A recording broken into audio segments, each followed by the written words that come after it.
बड़ी खबर, क्योंकि अब जानवरों में कोरोना होने की पुष्टि पाई गई है। बड़ी जानकारी हैदराबाद से मिली, जब चिड़ियाघर से यह जानकारी मिली कि तकरीबन 8 शेरों में कोरोना संक्रमण की पुष्टि हुई है। यह आपको अहम जानकारी और बड़ी जानकारी दे रहे हैं, क्योंकि ऐसा पहली बार हुआ है कि जब जानवरों में संक्रमण फैला, क्योंकि इससे पहले हम आपको जानकारी दे रहे थे कि किस तरीके से इंसानों में कोरोना संक्रमण हो रहा है, वो फैल रहा है, और कोरोना की जो दूसरी लहर है बेहद खतरनाक है। वो जानकारी आप तक पहुंचा रहे हैं, क्योंकि 8 तकरीबन शेर हैं जो कोरोना पॉजिटिव बताए गए हैं, जिसकी जानकारी आप तक इसलिए पहुंचा रहे हैं क्योंकि अभी अभी ये जानकारी आई है। और हमारे साथ डॉक्टर जुड़ेंगे, उनसे भी पूछने की कोशिश करेंगे कि जो इतनी बीमारी भयावह हो रही है और आखिर किस तरीके से ये जो बीमारी है वो फैल रही है जानवरों में भी। फिलहाल डॉक्टर साहब का रुख कर लेते हैं। इस वक्त हमारे साथ जुड़ गए हैं, वो तमाम जानकारी आप तक पहुंचाएंगे कि किस तरीके की स्थितियां बनी हुई हैं और आखिर अपने आप को आप कैसे बचा सकते हैं, क्योंकि ऑक्सीजन की कमी है, बेड की किल्लत है, आपको बेड नहीं मिलता और ऑक्सीजन जब आपका कम होने लगता है तो कहीं ना कहीं आप घबरा जाते हैं। ऐसे में ऑक्सीमीटर का तो हम आपको लगातार बता रहे हैं कि ऑक्सीमीटर आपको कहीं ना कहीं रखना चाहिए, लेकिन फिलहाल परिस्थितियां क्या है डॉक्टर से समझते हैं। आपको कोरोना से कैसे बचना है डॉक्टर से समझ लेते हैं। हमारे साथ जुड़ रहे हैं, आपका बहुत बहुत शुक्रिया। तमाम बातचीत हम आपसे करेंगे और आपको बताएंगे कि आखिर कैसी सिचुएशन बनी हुई है। डॉक्टर साहब एक जानकारी दीजिएगा, क्योंकि अभी अभी बड़ी खबर हम बता रहे हैं, क्योंकि जानवर में अब कोरोना की पुष्टि हुई है। 8 शेर बताए जाते हैं, जो हैदराबाद के चिड़ियाघर से जानकारी मिली कि अब उन्हें भी कोरोना संक्रमण हो गया है। इतना खतरनाक, क्योंकि कोरोना इंसानों में तो हो रहा था, अब जानवरों में होने लगा है। कितना और खतरनाक ये हो सकता है, क्योंकि हम समझ नहीं रहे हैं। तस्वीरें दिखा रहे हैं, प्रशासन कहीं ना कहीं लापरवाह रहा, लोग लापरवाह हैं। समझना होगा कि कितनी गंभीर बीमारी। सबसे पहले आपका कमेंट। बहुत पहले जब जिक्र हो रही थी आप ही के चैनल पे, तो हम लोगों ने बताया था कि देखिए ये आदमी ही नहीं जानवरों में भी होगा, इसलिए पूरे समाज को बड़ा सुरक्षित रखना होगा तथा इम्यूनिटी के लिए हम लोगों की कोशिश करनी पड़ेगी। अब आप बताइए कैसे आप हर चीज को, पशु पक्षियों में भी हो सकता है और ये चीज जानवरों में भी हो सकता है। इसके बाद मटेरियल्स पे भी इसका स्टेइंग है, और तो और ये मिट्टी में भी आ सकता है, जल में, वायु में, हर चीज में आ सकता है। इसके लिए हम लोगों को बड़ा सचेत रहना पड़ेगा। और आप जैसा कि आपने बताया कि हर चीज को अंडरस्टैंडिंग होनी चाहिए, तो ये तो चीजें देखनी पड़ेगी, क्योंकि सरकार की रवैया कहाँ तक हम सीमित है। हमें पहले मनुष्यों को बचाने हैं, वैक्सीनेशन की जरूरतें हैं, डोजेज हम लोगों को बरकरार रखनी है तथा इसके कॉम्प्लिकेशंस को हमें दूर करने हैं, जैसे ऑक्सीजन की समस्याएं, ऑक्सीमीटर, जो ये छोटा सा एक ऑक्सीमीटर एक आदमी का जान बचा सकता है, जिससे कि हम बता सकते हैं कि कितना है उसका ऑक्सीजन और कितना पल्स रेट होता है जी। दूसरा जो है ये देखिए, ये एम्बू बैग है। अगर आपके पास ऑक्सीजन तुरंत नहीं अवेलेबल है तो आप इस तरीके का एम्बू बैग रखिए अपने पास, और इससे ऐसे यूं दबाया जाता है तो इसमें कम से कम 1.5 लीटर का नॉर्मल एयर जाता है और फोर्सफुल तरीके से पूरे फेफड़े में IPPR कहते हैं, इंटेंसिव प्रेशर से। बिल्कुल आनंद शुक्ला साहब, जो ये दिखा रहे हैं दर्शकों को, आप समझा रहे हैं मेडिकल स्टोर पर आसानी से मिल जाता है क्या? क्योंकि क्योंकि ऑक्सीजन की कमी है, लोग घर में ही चाहते हैं कि कहीं ना कहीं सिचुएशन संभल जाए, तो आखिर वो ऐसा क्या करें कि ऑक्सीजन लेवल बढ़ा सके? क्योंकि ऑक्सीमीटर तो आप बता रहे हैं कि बहुत अच्छा जरिया है ऑक्सीजन लेवल को हम पहचान सके, लेकिन जो आप तस्वीर दिखा रहे हैं और बता रहे हैं कि ऐसे ऑक्सीजन लेवल बढ़ सकता है, क्या आसानी से मेडिकल स्टोर पर मिलेगा और लोग इसको समझ सकेंगे? जी बिल्कुल, ये ऑक्सीमीटर भी मिल जाता है। अब पहले तो सस्ता था, 600-700 का, इस समय 1000-1200 रुपये में मिल जाता है। और आप इसको बहुत आसानी से फिंगर में ऐसे लगा देंगे, आपके फिंगर में इसका जो है मापदंड आ जाता है कि कितना है। और इसी तरीके से ब्लड प्रेशर का भी आता है। ब्लड प्रेशर का कोई खास इसमें नहीं रोल है। अब इससे अगर ऑक्सीजन कम है तो आप इसको जो है ऐसे नाक में यूं लगा के और ऐसे दबाइए, तो ये एक नॉर्मल ऑक्सीजन 21% जो नेचुरल होता है गैस अपने इन्वायरमेंट में, वो प्रोवाइड करता है और आप अपने पेशेंट को बचा सकते हैं किसी भी हालत में। और बाद में जब तक एम्बुलेंस आती है, एम्बुलेंस के साथ में रेस्पिरेटरी फेलियर को मैनेज किया जाता है। ये कम से कम 1.5 लीटर से 2 लीटर का एक बार में ये देता है ऑक्सीजन प्लस एयर, टोटल में 21%। हमारे पास जो भी आता है ऑक्सीजन, जो मेडिकल ऑक्सीजन है वो 100% करके आता है, लेकिन ये कंसंट्रेटेड नहीं, इसको डाइल्यूट करके बनाया जाता है जो कंपनियों में और फैक्ट्रियों में आती है। तो इस तरीके से हम अपने पेशेंट को बचा सकते हैं। और कंटिन्यूअस जब तक कि आप हॉस्पिटल तक नहीं पहुंच पाते, रिस्पिरेशन आप इससे देखते रहिए। अगर रिस्पिरेशन 80 से ऊपर आता है, 90 से ऊपर आता है, तो आपका पेशेंट सुरक्षित है और आप जो है पेशेंट को बिल्कुल, यानी आप कह रहे हैं कि हौसला बनाए रखना होगा और सिचुएशन संभल जाएगी अगर आप ये शुरुआती दौर में कर लेंगे। बहुत बहुत शुक्रिया ये सब बताने के लिए। लेकिन एक और सवाल है मेरा शुक्ला साहब, क्योंकि अभी हम खबर बता रहे हैं कि जानवरों में कहीं ना कहीं संक्रमण की पुष्टि हो रही है।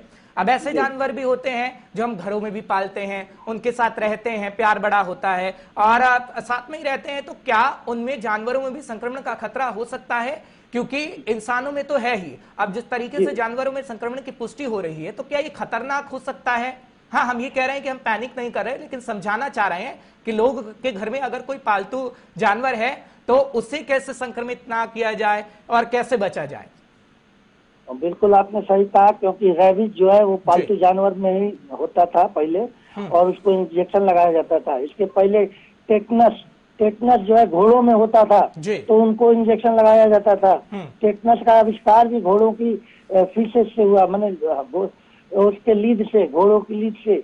उसी तरीके से कुत्ते में भी ये रेबीज होता है, आदमी में उसकी टॉक्सिसिटी नहीं है। अब ये देखना पड़ेगा कि ये टॉक्सिसिटी इसकी है क्या।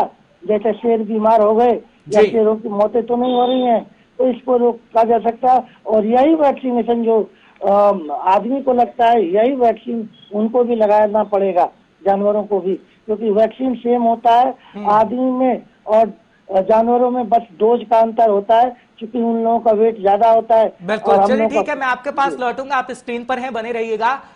ऋषि के पास में जाता हूं, फिर अमजद भी हमारे साथ जुड़े हैं। ऋषि, आप एक अच्छी बात कल से लगातार बता रहे हैं, क्योंकि अब हम डॉक्टर साहब से लगातार चर्चा कर रहे हैं ऑक्सीजन को लेकर कि ऑक्सीजन लेवल कैसे ठीक किया जा सकता है। बहुत अच्छी बात उन्होंने बताई है, लेकिन जो देश भर में ऑक्सीजन की कमी है और आप बता रहे हैं कि खासकर सांबा के अंदर अब सिचुएशन ऐसी है कि ऑक्सीजन प्लांट कहीं ना कहीं तैयार किए जा रहे हैं। क्या भविष्य, आप कहेंगे कि भविष्य हमारा बेहतर होगा खासकर जम्मू कश्मीर का ऑक्सीजन को लेकर? क्या तैयारियां हैं? क्योंकि तस्वीर आप लगातार बता रहे हैं, ऑक्सीजन को लेकर दिखा रहे हैं, दर्शकों को जानकारी दीजिए।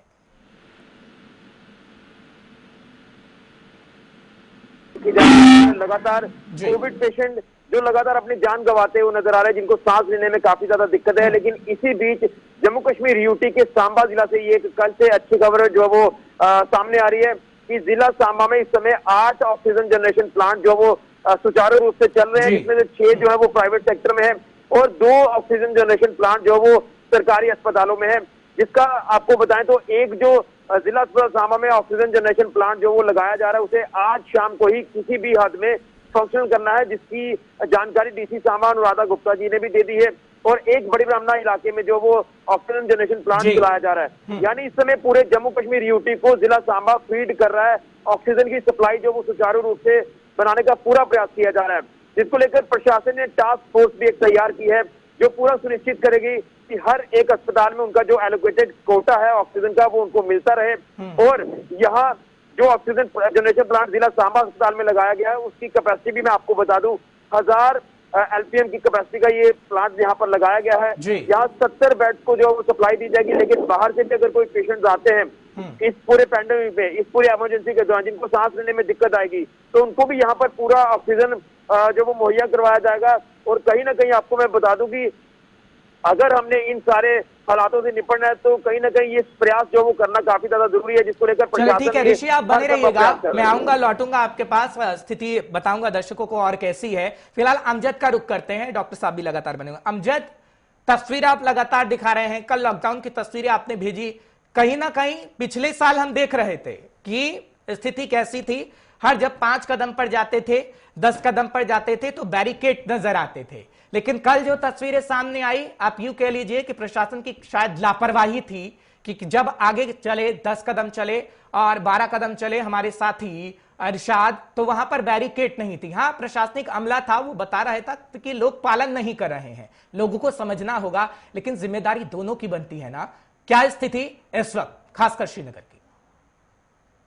स्थिति की अगर आप बात करें जम्मू कश्मीर के अंदर, आप जानते हैं कि कोरोना लॉकडाउन जारी है। श्रीनगर के डिस्ट्रिक्ट को रेड जोन करार कर दिया गया है, यानी यहाँ पर रिस्ट्रिक्शन दुगनी होनी चाहिए थी। लेकिन पिछले कुछ दिनों से हम जो तस्वीरें ग्राउंड जीरो पर देख रहे हैं और दिखा रहे हैं, उनसे साफ दर्शाया जा सकता है कि किस तरह की स्थिति जम्मू कश्मीर में, श्रीनगर में प्रिसाइसली है, कि लोग फॉलो नहीं कर रहे या प्रशासन फॉलो नहीं करवा पा रहा। दोनों ही कंडीशंस में श्रीनगर डिस्ट्रिक्ट बहुत ज्यादा सफर करने की कगार पे है, क्योंकि लगातार केसेस 1000 से ऊपर पॉजिटिव श्रीनगर में आ रहे हैं और लगातार मौतें भी जम्मू कश्मीर में हो रही हैं। कल भी कोरोना को लेकर 50 से ज्यादा मौतें हुई जम्मू कश्मीर के अंदर, और अभी भी लगातार जब प्रशासन ऑन ग्राउंड आता है तो उसी 1 घंटे के लिए ही सारे प्रिकॉशन, सारे प्रोटोकॉल, सारे कर्फ्यूज को फॉलो किया जाता है। जैसे ही प्रशासन यानी जिला अधिकारी जैसे ही वापस अपने अपने घरों के अंदर, कमरों के अंदर चले जाते हैं, दोबारा से ग्राउंड जीरो वही सेम हालातों पर आ जाता है। आज सुबह भी ऐसी ही कुछ तस्वीरें दिखी चंद घंटों के लिए, जब तक एसएसपी श्रीनगर और डीसी श्रीनगर ऑन ग्राउंड थे तब तक तो प्रोटोकॉल्स हर जगह पे फॉलो हुई, बैरिकेडिंग हर जगह पे दिखी और सख्ती हर जगह पे दिखी। लेकिन जैसे ही वो लोग वापस अपने दफ्तरों के अंदर चले गए, दोबारा से श्रीनगर के वही हालात हैं। और इस हालात की सबसे बड़ी जिम्मेदार खुद प्रशासन है हर्ष, क्योंकि 2 ऑर्डर्स हमने देखे हैं श्रीनगर में जो पिछले कुछ समय में आए हैं, जिनमें से एक कैटेगराइजेशन हुई एरियाज की, रेड जोन में श्रीनगर को डाल दिया गया। उससे पहले हमने देखा था कि एरियाज के लिए अलग अलग तरह के, जो हम कहें तो प्रोटोकॉल्स बताए गए थे कि कहां पर क्या खुलेगा, किस तरह से कौन सी जगह पे कुछ चीजें बंद रहेंगी। लेकिन सवाल तो ये भी है ना, सवाल ये भी है अमजद, हम तो डीसी साहब को देख रहे थे, डीटी साहब तो जा रहे थे हर एक इलाके में, लोगों को समझाने का प्रयास कर रहे थे कि जी ऐसी सिचुएशन आएगी और जो दूसरी लहर है बेहद खतरनाक है। वो तो बाजारों में भी जा रहे थे, हर जगह जा रहे थे। तो क्यों नाकामयाब एक तरीके से कह लीजिए कि हो गए हैं? क्योंकि लोग समझ नहीं पाए या समझाने में उतनी तवज्जो नहीं दी गई कि लोग समझे नहीं और प्रशासन समझा नहीं पाया। ये भी तस्वीर तो समझनी होगी अमजद। हर्ष, जो तरीका जिस तरह का अपनाया है इस बार प्रशासन ने समझाने का, उसमें शायद कुछ कमी हो सकती है, क्योंकि लगातार हम जब ग्राउंड जीरो पर जाकर तस्वीरें उठा रहे हैं और वहां से लोगों से बात कर रहे हैं, तो लोगों का कहना यही है कि प्रशासन के जो आदेश हैं वो समझ नहीं आते। प्रशासन अगर कह रहा है कि ग्रोसरी स्टोर्स खुलेंगे, एसेंशियल स्टोर्स खुलेंगे और जितने भी रिलेटेड जो एसेंशियल सर्विसेज वाली दुकानें हैं वो खुलेंगी, उन्हें भी खोलने की इजाजत नहीं दी जा रही है। इसी कंफ्यूजन के साथ चलिए ठीक है, कहीं ना कहीं कंफ्यूजन रही। डॉक्टर साहब मैं आपके पास आ रहा हूं। डॉक्टर साहब, क्योंकि ये कहा जा रहा है अब कि रिकवरी रेट में कहीं ना कहीं सुधार आ रहा है, आंकड़े जो हम देख रहे हैं, क्योंकि रिकवरी ग्राफ देखते हैं तो 3 लाख से ऊपर मामले सामने आ रहे हैं, तो 3 लाख से ऊपर लोग ठीक भी हो रहे हैं। अब हम क्या सिचुएशन को समझे, क्या धीरे धीरे सिचुएशन ठीक हो रही है, हम रिकवर हो रहे हैं, क्या ये कहा जाए? क्योंकि मई के हफ्ते में, पहले हफ्ते में कहा गया था एक्सपर्ट की तरफ से कि 5 लाख से ऊपर मामले होंगे। हाँ, हम उस रफ्तार से नहीं गए क्योंकि 4 लाख मामले तो आए, लेकिन उससे पीछे हम हो गए हैं। तो क्या समझा जाए, सिचुएशन ठीक हो रही है या अभी और बढ़ेगी? डॉक्टर साहब बिल्कुल ठीक कर रहे हैं, सिचुएशन पहले से ठीक हो रही है जी। और धीरे धीरे ये वायरस जानवरों से ही आया था, अब चमगादड़ से, और वापस ये धीरे धीरे जंगल में चला जाएगा, इसमें 2 राय नहीं है, क्योंकि एक साइकिल नेचुरल होता है और नेचुरल अपने नेचर अपने हिसाब से वर्क करता है। बहुत पहले 2008 में जो पेपर हमने लिखा था उसमें यही था कि जानवर पालें, पेट्स पालें और प्लांट्स लगाएं, ये दोनों चीजें जो है आपको ह्यूमन को सुरक्षित रहेंगे। और इसी तरीके से ये सेम चीज फॉलो कर रहा है। और अभी जब तक हम लोग यहाँ पे वैक्सीनेशन को पूरा कर देंगे तो धीरे धीरे ये इसकी असर यहाँ पे कम हो जाएगा। यानी वैक्सीन सबसे बड़ा हथियार है, आप ये कहना चाह रहे हैं। डॉक्टर साहब आपका बहुत बहुत शुक्रिया, ऋषि आपका भी बहुत बहुत शुक्रिया, अमजद आपका भी बहुत बहुत शुक्रिया समझाने के लिए कि स्थितियां ग्राउंड जीरो पर कैसी है। और डॉक्टर साहब जुड़े थे, बता रहे थे कि ऑक्सीजन लेवल कम हो तो आपको क्या करना है, लेकिन उसकी नौबत ना आए इसके लिए आपको मास्क लगाना होगा, इसके लिए आपको सैनिटाइजर का इस्तेमाल करना होगा, इसके लिए आपको 2 गज दूरी का पालन करना होगा। सबसे बड़ी दवाई आपके लिए यही है कि कोरोना आपके दरवाजे पर दस्तक ना दे। फिलहाल खबरों का सिलसिला बरकरार रहेगा, एक ब्रेक रुक रहे हैं, देखते रहिए गुलिस्तान।